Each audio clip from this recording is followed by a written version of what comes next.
ना के बराबर है। कोई होगा इक्का दुक्का तो ठीक है, वरना यूपी से आप ये सब नहीं सुनेंगे। Guys, तो राजस्थान से ये नहीं। সরি ফর ডিস্টার্ব, একটা কথা বলতে চাই। So anyone can change of his or her religion, but it have to be without any force. Seriously. तो गाइस बहुत सारा कंट्रोवर्सी चल रही है इस टाइम पे, and this movie name is the Kerala story, and Major Gaurav Arya sir क्या बोला उस मूवी के बारे में, चलिए देखते हैं। सो वीडियो शुरू करने से पहले नमस्कार और नमस्ते, अस्सलाम वालेकुम, and now this is Setu and welcome to new reaction video. तो guys I am from Bangladesh, मेरा हिंदी बहुत अच्छा नहीं हो, so don't mind, please don't mind, and चलिए शुरू करते हैं। And if you are please subscribe my YouTube channel and also subscribe my second blog YouTube channel, so link in description. चलो शुरू करिए, and all credit goes to major Gaurav Arya sir, and original video link in description. तो चलो शुरू करिए, let's start it. देखिए की बोले द चाणक्य डायलॉग। ओके, इस्लाम में कहीं ये गुंजाइश नहीं है कि कोई शिया हो या कोई सुन्नी हो या कोई अहले हदीस हो या कोई अपने आप को देवबंदी बोले, बरेलवी बोले। को लग रहा था कि हमें शायद हिंदुज़म में वो सम्मान नहीं मिल रहा, because of variety of factors. कुछ भी काम कराओ, लेकिन अच्छी करेंसी में पैसा मिलता था, यहाँ पे आके खर्च करते थे बड़ी बड़ी कोठी card. The next surprise that comes ना, it will not come from Kashmir, it will come from Kerala. आप मानिए। जय हिंद दोस्तों, मैं हूं मेजर गौरव आर्य और आप देख रहे हैं द चाणक्य डायलॉग्स।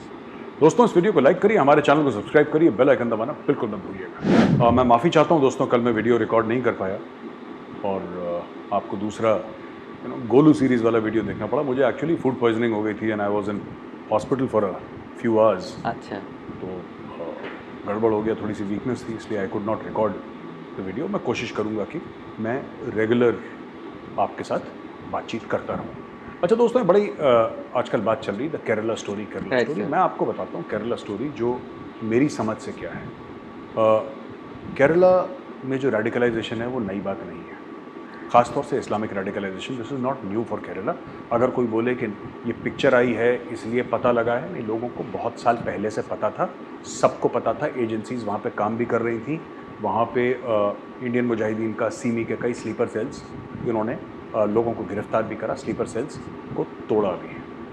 मैं आपको बताता हूँ, ये एक पिक्चर में फिगर दिया है 35,000 हिंदू और ईसाई लड़कियों को मुसलमान बनाया और फिर उनको भेजा वहाँ पे।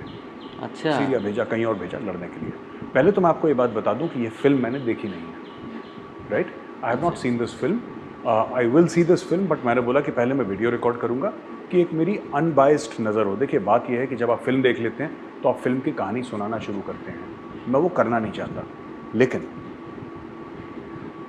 तो मैं ये कहना चाहता हूँ कि जो 35,000 लड़कियाँ कन्वर्ट हो गई केरला में, मुझे इस फिगर के बारे में जानकारी नहीं है। 35,000 हुई, 3,500 हुई, 350 हुई, 35 हुई, आई डोंट नो। लेकिन ये सिग्निफिकेंट लेवल का कन्वर्जन हुआ है। अब मैं आपको बताता हूँ, एक कॉन्सेप्चुअल पहले उस पर बात करते हैं, ठीक है। We will not talk about love jihad, मैं आपको एक कॉन्सेप्चुअल लेवल पे समझाता हूँ। एब्राहमिक फेथ्स में कन्वर्जन का होता है, जूस नहीं करते इतना, लेकिन क्रिश्चियनिटी में और इस्लाम में कन्वर्जन जायज़ है। और तबलीग वाले जो हैं, जो मुस्लिम हैं तबलीग करते हैं, उनका काम ही यही है कि जो मुसलमान है वो बेहतर मुसलमान कैसे बने, जो मुसलमान है नहीं वो मोमिन यानी कि बिलीवर कैसे बने, मुसलमान कैसे बने। एक तबलीगी जमात भारत में भी काफ़ी एक्टिव है और दुनिया भर में वो लोग अपना काम करते हैं। दोस्तों ऐसा है कि यूरोप, पूरा यूरोप आज की तारीख में क्रिश्चियन है। ये क्रिश्चियन था नहीं एक ज़माने में, ये क्रिश्चियन था नहीं, ये क्रिश्चियन बना, राइट। क्यों? क्योंकि फिर सारे लोग कन्वर्ट कर गए क्रिश्चियनिटी में। ख़ासतौर से यूरोप में आपने जोन ऑफ आर्क की पता नहीं स्टोरी सुनी है कि नहीं सुनी है, और लोगों की कि जिस तरीके से और भी। देखिए मैं आपको बताता हूँ without getting into too much of detail. हुआ ये कि कन्वर्ट लोग करे गए। जो ईरान था, ईरान में तो ज़ोरास्ट्रियंस थे, जिनको हम पारसी बोलते हैं ना इंडिया में, वो थे। वो पूरे के पूरे दे बिकेम मुस्लिम्स, वो कन्वर्ट हो गए इस्लाम में। और कुछ ज़ोरास्ट्रियन जो हैं वो इंडिया आ गए। इंडिया में उनको शर्म मिली, आज की तारीख में वो खुशहाली की ज़िंदगी भारत में बिता रहे हैं। इजिप्ट जो था, ये पूरा एरिया फर्स्ट टाइम छिलो ना, मुस्लिम एरिया, और मुस्लिम। सऊदी अरेबिया मुस्लिम नहीं था, वो प्रॉफिट मोहम्मद आए उसके बाद वो मुस्लिम बना वो एरिया, राइट। भारत में 711 के पहले, मोहम्मद बिन कासिम के आने से पहले यहाँ पे कोई भी मुस्लिम नहीं था भारत में। हिंदू राष्ट्र ছিল। मोहम्मद बिन कासिम जो था वो एक जनरल था जो आया था सिंध में, राजा दाहिर के साथ उसकी लड़ाई हुई, वहाँ से फिर इस्लाम आया। लोग कहते हैं उसके पहले केरला में एक मस्जिद बना था और ये सब, लेकिन वो वाइड स्प्रेड नहीं था, वो इक्के दुक्के, मतलब ना कहने का ये कि व्हेन आई से कोई भी मुस्लिम थे, मतलब इतनी तादाद में नहीं थे। तो ये सब जो थे धर्म ये फैले हैं कन्वर्जन से। कुछ कन्वर्जन हुआ बाय फोर्स, नो डाउट, ये भी सच है कि कन्वर्जन बाय फोर्स हुआ। क्रिश्चियनिटी में भी बाय फोर्स हुआ। अच्छा, कोई भी क्रिश्चियन जो भी हार्डकोर बिलीविंग क्रिश्चियन है, मुस्लिम है, अगर आप उनको बोलेंगे कि कन्वर्जन आपका बाय फोर्स हुआ है तो उसको अच्छा नहीं लगेगा, क्योंकि कोई नहीं चाहता कि उसके मज़हब के बारे में आप ये बोलें कि भाई तुमने तो तलवार दिखा के किसी को कन्वर्ट करा है। लेकिन फोर्स कन्वर्जन एक सच्चाई है। कुछ लोगों ने आउट ऑफ बिलीफ कन्वर्ट करा, ये भी सच्चाई है। कुछ लोगों ने लालच से कन्वर्ट करा, ये भी सच्चाई है। तो कन्वर्जन सिर्फ एक तरीके से नहीं हुआ कि सभी को बोला तो मैं मार दो तो वो मुसलमान या क्रिश्चियन बन गया, ऐसा नहीं हुआ।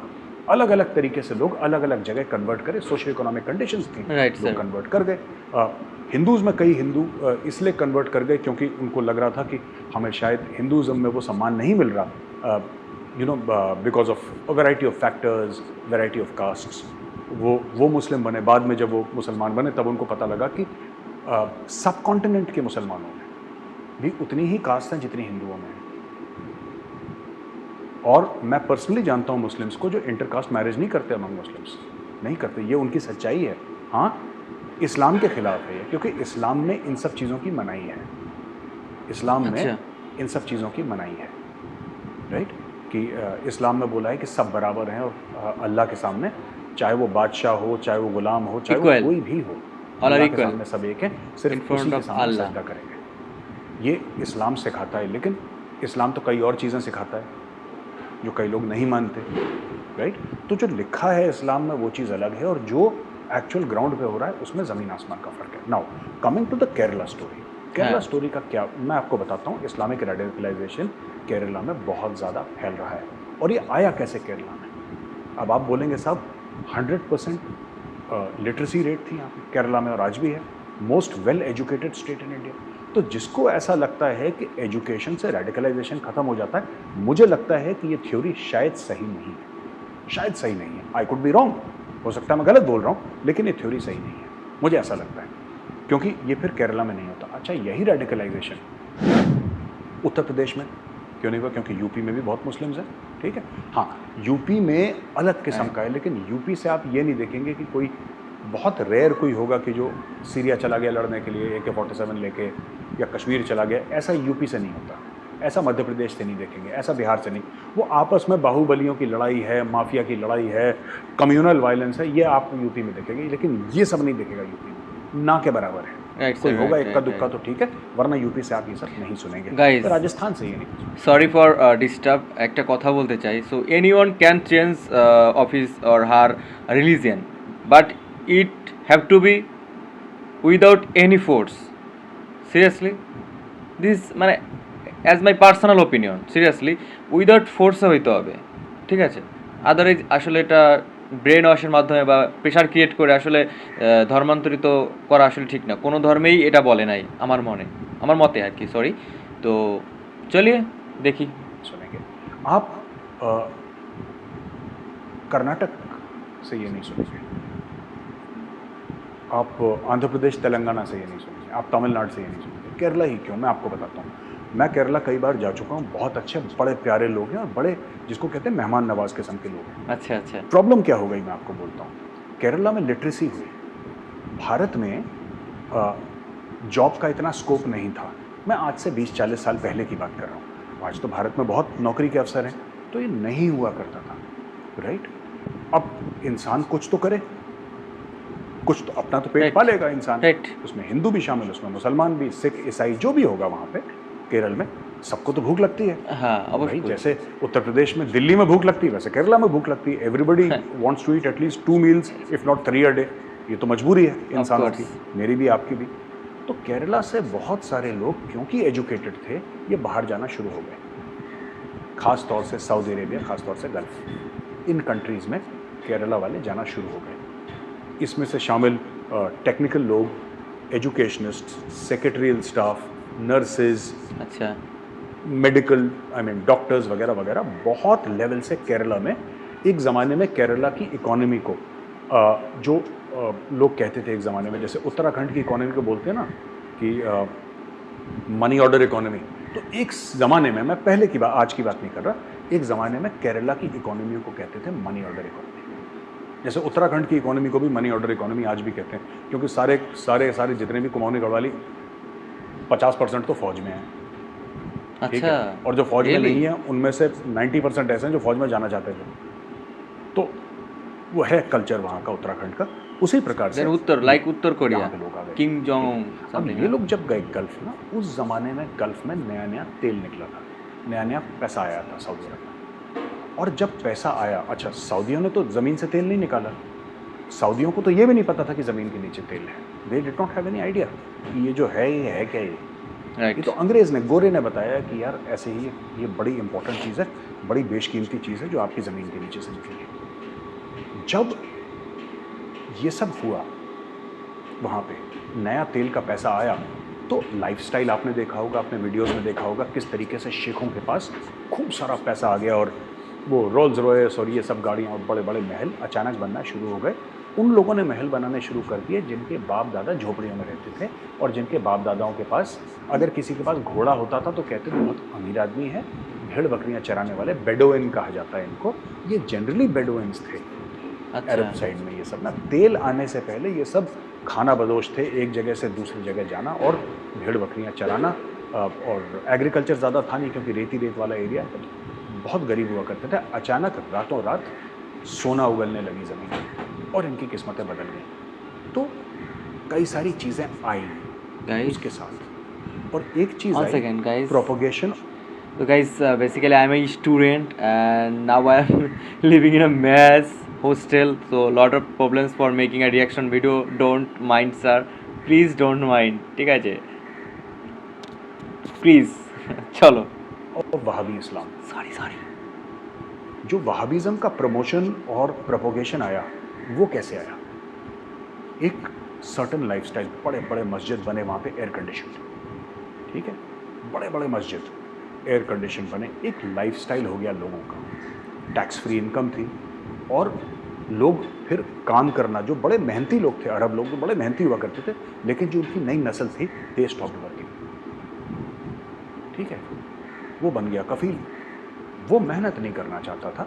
और अभी भी एक कल्चर है वहाँ पे कि लोग बड़े अच्छे हैं, बड़े, दे आर वेरी हॉस्पिटेबल, लेकिन वहाँ पे अभी भी एक कल्चर है कि जो वर्किंग क्लास है वहाँ पे, वो या तो इंडिया से जाएगी, पाकिस्तान से, बांग्लादेश से, मलेशिया से, इंडोनेशिया, फिलीपींस, ऐसे ऐसे कंट्रीज से वहाँ पे लोग जाके, क्योंकि वहाँ पे पैसा बहुत था। जो इंडियन मुस्लिम्स थे, और अगर आप हिस्ट्री देखें इस्लाम इन केरला की, आप देखेंगे there was a very benign form of Islam in Kerala. जिसको भी लगता है दोस्तों कि इस्लाम एक होमोजीनियस रिलीजन है, that's not true. It is intended to be homogeneous. अच्छा, इस्लाम का हर समय ये था कि वो होमोजीनियस बने, ठीक है। मुसलमान जो मंगोलिया में है, वो भी वही एक ज़िंदगी फॉलो करे जो एक पाकिस्तान का, भारत का, सऊदी अरब का या फिर बांग्लादेश का ये मुसलमान फॉलो करे। ये आइडिया वही था, लेकिन ये बन नहीं पाया क्योंकि कल्चरल ट्रेट्स आ गए, ठीक है ना, कल्चरल ट्रेट्स। आपको ये दिखेगा, और ये हर जगह होता है, this is a very human thing, मैं इसको गलत राइट नहीं सर, यू आर राइट, समझता, ये बड़ी सब जगह ह्यूमन एरम चीज़ होती है। तो जब खास तौर से केरला में क्यों हुआ ज़्यादा, क्योंकि ज़्यादा केरला वाले लोग, and they were introduced to Wahhabi Islam. ये जब मस्जिद गए तो वहाँ पे तो इनके टाइप का मस्जिद होता नहीं, गांव में होता है दोस्तों। गांव में, मैं आपको बताता हूँ, मैं रामपुर जा रहा था, मैं अक्सर जाता था रामपुर में एक गांव है, ठीक है, मैं नाम नहीं लूँगा उस गांव का क्योंकि अच्छा नहीं लगता, और उस गांव की पूरी मुस्लिम पॉपुलेशन है, और उस गांव की ऐसी ज़्यादा कोई पॉपुलेशन नहीं है, ठीक है, छोटा गाँव है, रामपुर के बिल्कुल बाहर, है ना। मैं वहाँ पर, मैं एक कंपनी के लिए काम करता था जिसकी तकरीबन 100 एकड़ ज़मीन थी वहाँ पर। अच्छा, आई वॉज वेरी सरप्राइज्ड, वहाँ पे एक गांव के अंदर 2 मस्जिद हैं, एक तुर्कों का और एक पठानों का। ओह अच्छा, जो तुर्क है वो अपने मस्जिद में जाएगा, पठान अपने मस्जिद, ये मैंने खुद देखा हुआ है अपनी आंखों से, इसलिए मैं बता रहा हूँ, तो किसी की कहीं सुनी बात नहीं बोल रहा सो डिफरेंट क्यों? तो दोस्तों ये हुआ जब ये गए ना वहाँ पे, तो they were influenced by Wahhabi Islam, which is a very radicalized form of Islam. वहाबी इस्लाम ओरिजिनल इस्लाम नहीं है जो प्रॉफिट मोहम्मद के समय का है, ये इन्होंने सब ने अपने आइटरेशंस करे, सब ने अपने जो ट्रांसलेशन करे और अपने हिसाब से इस्लाम को बनाया। इस्लाम में कहीं ये गुंजाइश नहीं है कि कोई शिया हो या कोई सुन्नी हो या कोई कोई अहले हदीस हो या कोई अपने All आप are को देवबंदी Muslim. बोले, बरेलवी बोले, ये सब बाद में मौलवियों ने, मौलानाओं ने अपने अपने गेम बजाने शुरू करे, ठीक है। तो वहाँ पे these people were introduce to that Wahhabi Islam. फिर ये जब वापस आए तो एक रेडिकल माइंडसेट काफ़ी लोग लेकर आए, और एक और आइडिया था, ये मुझे कई लोगों ने बताया, बड़ी इंटरेस्टिंग चीज़ है। और अगर आप किताब पढ़ें ना, MJ अकबर की किताब है, MJ Akbar has written a book called shade of swords. अच्छा। शेड ऑफ स्वॉर्ड्स अगर आप पढ़ेंगे तो आपको पता लगेगा कि माइंडसेट क्या था। कि देखिए, अल्लाह ने सऊदी अरब को बड़ी चीज़ों से, बड़े नियामतों से नवाजा है, तेल है, क्यों? क्योंकि वो अच्छे मुसलमान हैं। तो अगर तुम केरोसिन अच्छे तेल मुसलमान बनोगे from तो सऊदी तुम्हें अरब। भी ये बेनिफिट्स मिलेंगे। ये एक माइंडसेट डेवलप करा गया लोगों का, और ये माइंडसेट गलत था, क्योंकि ऐसा कुछ भी नहीं है, कुरान में ऐसा कुछ भी नहीं लिखा, लेकिन लोगों के दिमाग में माइंडसेट डेवलप करा गया, और वो वहाँ से आए रेडिकलाइज्ड। वो रेडिकलाइज्ड होकर वापस आए यहाँ पे, वही चीज़ लेकर आए। और एक ज़माने में लोग आते थे, कोई यहाँ से आ रहा है, वहाँ से आ रहा है, टेलीविज़न लेके, वॉशिंग मशीन लेके, कलर टेलीविज़न ना, माइक्रोवेव। अब इंडिया में उस ज़माने में तो था नहीं ये सब तो 90s के बाद हुआ है भारत में। हमारे पास तो एक चैनल था दूरदर्शन, वो टू टू करके बजता था।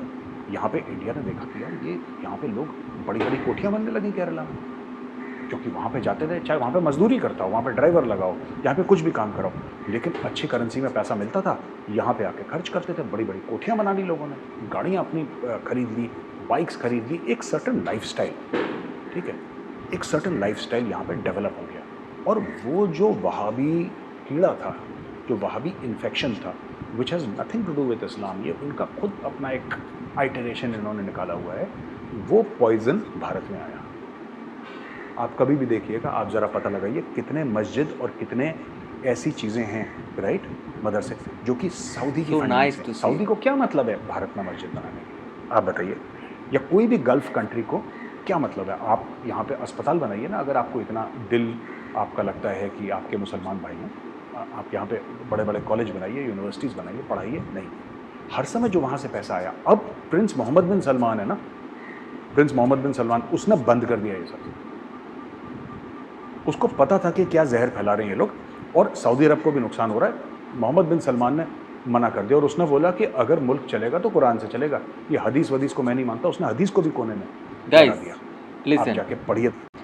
This is a long video, right? So part part করে আমি রিয়াকশান দেবো। তো অ্যাজ মাই পার্সোনাল ওপিনিয়ন, আমি একটা কথাই বলি, কাউকে ফোর্স করে, তারপর হচ্ছে বিভিন্নভাবে ব্রেন ওয়াশ করে আসলে চার্চ মানে রিলিজিয়ান থেকে অন্য রিলিজিয়ান ডেলিভার করা, আমি আসলে এটা করি না, মানে গ্রান্ট করি বলতে কি আমার পার্সোনাল ওপিনিয়ন আমি মনে করি এটা ঠিক না।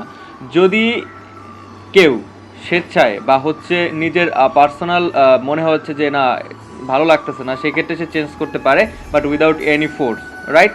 তো এইটাই ছিল মূল আসল কথা। আর মেজর গোড়াবাড়ি স্যার যা বললো প্রত্যেক কথাটা রাইট ছিল, ঠিক আছে, খুব ভালো বলছে, খুব ভালো লাগলো। আর নতুন আরও যে বাকি অংশ রয়েছে খুব তাড়াতাড়ি রিয়াকশান দেবো আমি, ঠিক আছে? তো ভিডিও শেষ, এখন একটাই request, if you are please subscribe my YouTube channel and also subscribe my second blog YouTube channel, and please যাও মেজর গোড়াবাড়ি স্যারের ডিসক্রিপশানে আমার লিঙ্ক আছে, অরিজিনাল লিঙ্ক, তো যাও প্লিজ সাবস্ক্রাইব করো আর সাপোর্ট করো স্যারকে। তো অসংখ্য ভালোবাসা, নমস্কার, নমস্তে, আসসালামু আলাইকুম, আর নববত দেখা হচ্ছে নতুন কোনো ভিডিওতে। ভালো থাকবেন, বাই বাই, টাটা।